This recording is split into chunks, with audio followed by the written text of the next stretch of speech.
Assalamualaikum warahmatullahi wabarakatuh and a very good morning. I wish to Dr. Abu and my friend Miss Irene.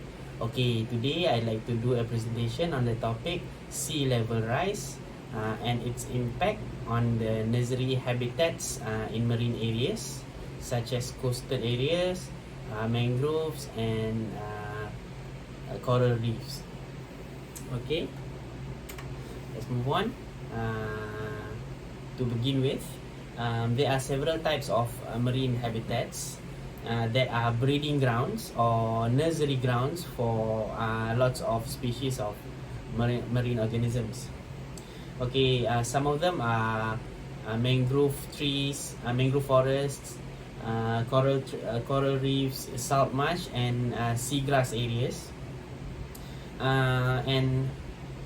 Sea level is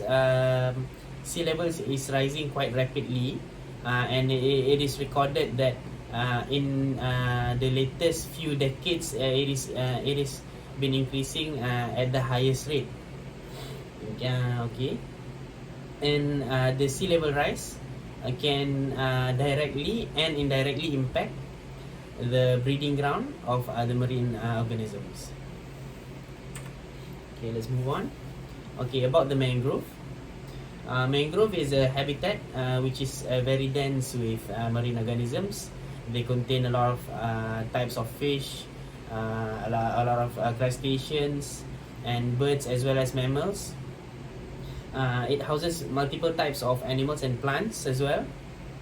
Mangroves acts as a nursery or breeding ground of a lot of fish species and crustaceans and other marine organisms as well, including those that doesn't really live in the mangrove areas, such as pelagic species and apex predator species. For example, Spanish mackerels, ikan tenggiri, giant trevallies, and even shark species as well. They do breed in the mangrove areas or other coastal areas, but they tend to live far from the shore when they reach adult stage. The mangrove acts as a protection against heavy currents and storms with their structure and their trees. Apart from that, mangrove trees also able to filter and trap pollutants such as from oil spills and chemical waste as well. Okay, let's take a look at this picture. Okay, this is a very beautiful picture of an underwater image of a mangrove habitat. We surely don't want this beautiful habitat to disappear or to be destroyed. Okay, these are the causes of the sea level rise.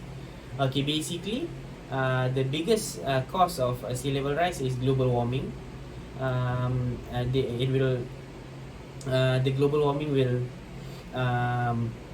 increase the water will expand. The water will expand and will expand upon higher temperature. Global warming causes temperature of water to rise, and as a secondary impact, the melting of ice in the Arctic and the Antarctic really causes the sea level to rise as well. And in even worse cases, it is reported or akan dijangkakan some small islands or lowland islands will be completely submerged in the future. Okay, let's take a look at this picture, which a polar bear clinging on a very small block of ice. Okay, global warming is real. Okay, how does the sea level rise threaten the marine nursery habitats? Okay, firstly, sea level rise will cause coastal erosion. This will directly destroy some of habitats such as seagrass areas or salt marsh areas, since they are being eroded from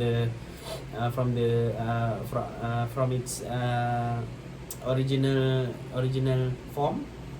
Plus, when the sea level rise, these habitats, such as the mangroves, tend to migrate towards the land. They tend to migrate towards the land, but since the land is occupied by others, so there will be a phenomenon called the coastal squeezing, where the coastal habitats will be squeezed into a smaller region. And in worst cases, in this picture, when it comes at a certain extent, when the sea level rise, they could not migrate that further anymore, and people tend to react and build something else, which will completely destroy the coastal habitat. Okay, here we can see the picture. Okay, how about the mangrove trees specifically? Okay, several types of mangrove trees. They have pencil roots or knee roots that are spiked from the ground. They emerge from the ground, which is used for breathing.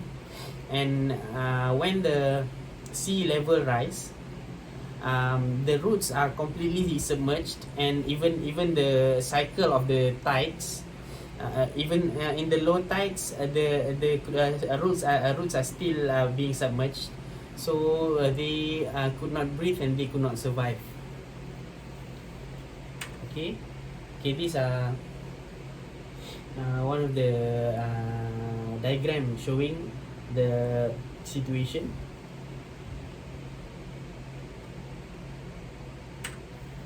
Okay, there are ways to combat the issue.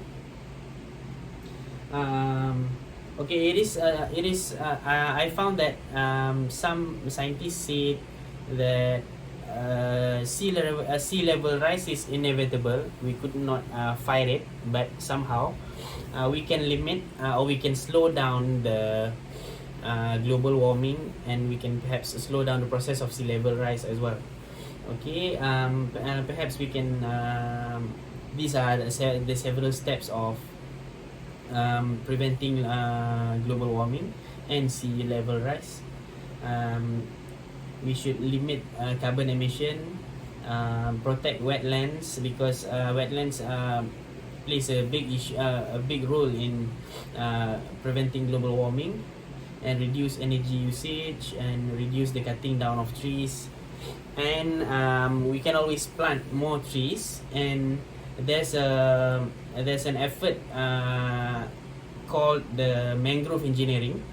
The mangrove engineering is where we engineer a new area for mangrove trees, not simply planting them, but adding and planting more mangrove trees with a certain steps and ways. Okay, this is an image. This is a diagram on how the mangrove engineering has been done in Pulau Tekong, Singapore. Okay, as a conclusion, we as a citizen should follow the guidelines on how to prevent or slow down the global warming, and we should find more ways to conserve marine and nursery habitats for the sake of conservation of the ecosystem, as well as the fish stocks, because these nursery habitats will provide and sustain our fish stock in the fisheries. and perhaps scientists around the world should work together with NGOs and the governments around the world to provide better solutions on how to combat the global warming and climate change, and to find solutions for a better future for our generations. Okay, thank you very much. Assalamualaikum.